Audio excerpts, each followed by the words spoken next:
সুপ্রিয় দর্শক আসসালামু আলাইকুম। আজ শেয়ার করছি তেল ছাড়া কাঁচা আমের টক ঝাল মিষ্টি ঝুরি আচার। আচারটা তৈরি করা ভীষণই সহজ, তৈরি করতে সময় লাগবে মাত্র 10 মিনিট, আর খেতে কিন্তু ভীষণই মজা। এভাবে করে আপনি বাসায় আচারটা তৈরি করে 1 বছর পর্যন্ত সংরক্ষণ করে খেতে পারবেন। আর এই আচারটা আপনার বাসার বড় থেকে ছোট সবাই খুবই বেশি পছন্দ করবে। আশা করছি আমার আজকের ঝুরি আচার রেসিপি আপনাদের অনেক উপকারে আসবে।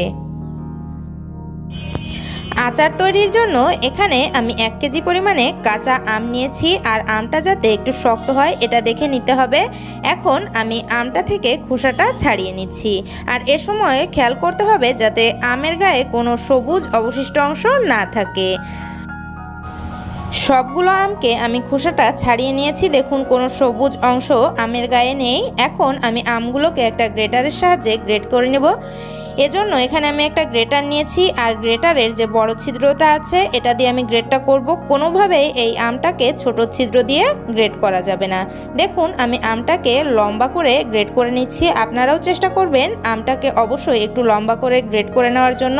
আর আমটাকে আমি আগে ধুয়ে পরিষ্কার করে তারপরে খোসাটাকে ছাড়িয়ে নিয়েছি। আপনারাও এভাবে করে আগে থেকে ধুয়ে তারপরে খোসাটা ছাড়িয়ে নেবেন। সবগুলো আমকে গ্রেট করে নিয়েছি, দেখুন এভাবে লম্বা করে একটু মোটা করে গ্রেট করে নিয়েছি। আর আমগুলোকে যেহেতু আমি আগে থেকেই ক্লিন করে নিয়েছিলাম, তাই এ পর্যায়ে আমি আর আমগুলোকে ক্লিন করছি না। এখন চলে যাচ্ছি আচারটা তৈরি করার জন্য। আচার তৈরির জন্য প্রথমেই একটা ফ্রাই প্যানে এখানে নিয়ে নিচ্ছি গ্রেট করা আম। এরপরে এখানে দিয়ে দিচ্ছি 600 গ্রামের মতো চিনি। যেহেতু আজ আমি 1 কেজি পরিমাণ আমের আচার তৈরি করছি, আর 1 কেজি আমের জন্য কিন্তু 600 গ্রাম চিনি যথেষ্ট। এবারে আম আর চিনিকে খুব ভালোভাবে একসাথে একটু নেড়েচেড়ে মিশিয়ে নিতে হবে। আম আর চিনিটাকে নেড়েচেড়ে মিশিয়ে নিয়ে এবারে আমি চুলাটাকে অন করে দিচ্ছি। আর চুলার আঁচটা আছে মিডিয়ামের থেকে একটু কমানো। মিডিয়ামের থেকে একটু কম আছে এখন আম আর চিনিটাকে কিছুটা সময় জাল করে নিব। এতে করে চিনিটাও গলে যাবে, আর আম থেকেও বেশ কিছুটা পানি বেরিয়ে আসবে। 2 থেকে 3 মিনিট মতো জাল করে নেওয়ার পরে দেখুন আম থেকে অনেকটা পানি বেরিয়ে এসেছে, আর চিনিটাও গলে গিয়েছে।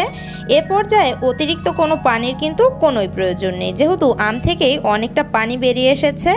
আর এখন এখানে দিয়ে দিচ্ছি 1 চা চামচ পরিমাণে মরিচের গুঁড়ি।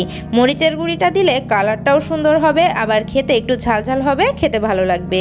এরপরে এখানে দিয়ে দিচ্ছি 1/2 চা চামচ পরিমাণে হলুদের গুঁড়ি দিয়ে সব কিছু একসাথে খুব ভালোভাবে একটু নেড়েচেড়ে মিশিয়ে নিচ্ছি। আর চুলার আঁচটাকে মিডিয়ামের থেকে কিছুটা কমিয়ে দিয়ে এখন আমটাকে কিছুটা সময় জাল করে নিতে হবে।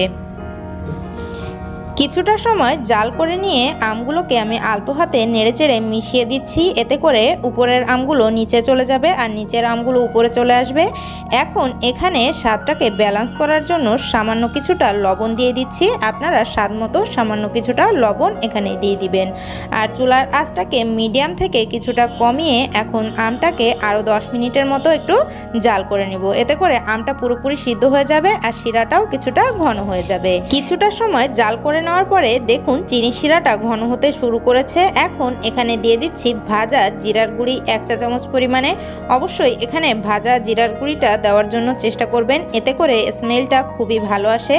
এরপরে এখানে দিয়ে দিচ্ছি 1 টেবিল চামচ পরিমাণে ভাজা পাঁচফোড়নের গুঁড়ি। অবশ্যই পাঁচফোড়নের গুঁড়িটাও দিতে হবে, এতে করে আচারের যে আসল ফ্লেভার সেটা পাওয়া যাবে। এখন সব কিছু আবারও একসাথে আলতো হাতে একটু নেড়েচেড়ে মিশিয়ে নিয়ে 2 থেকে 3 মিনিট মতো জাল করে নিতে হবে।